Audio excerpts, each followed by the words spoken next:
Welcome back to AskAPop. Today we're talking about who's teaching who.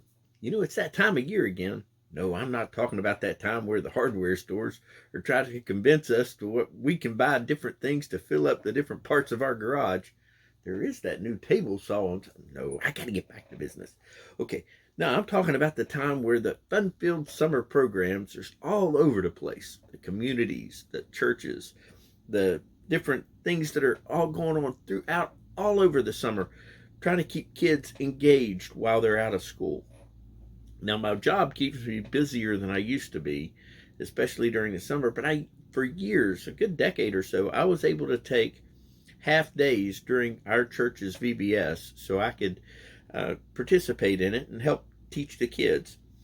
And I learned something very valuable. Let's call it a covert operation that I was then able to take back to our leadership development committee at the presbytery, as well as to our church CE committee. Although I really didn't have to take much back to the CE committee because they were all side by side with me at the VBS. What I learned was, the kids learned and laughed. They had a great time. They made crafts and made friends. All the other things that we had planned. Check, did all that perfectly. But what I also learned was we had teens, adults, seniors. They were learning just as much.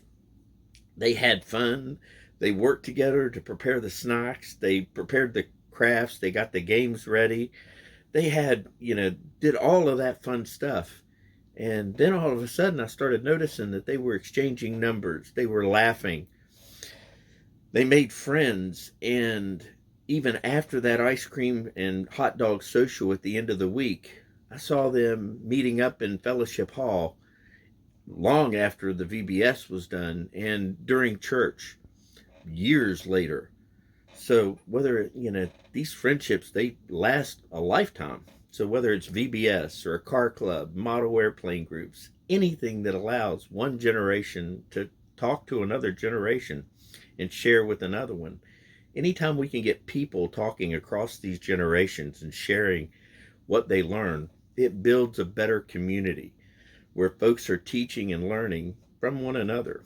This is just a thought from a guy that's been incredibly blessed for the last 2 decades to learn from incredibly wonderful, sharp minds and bring, what they can bring to the table.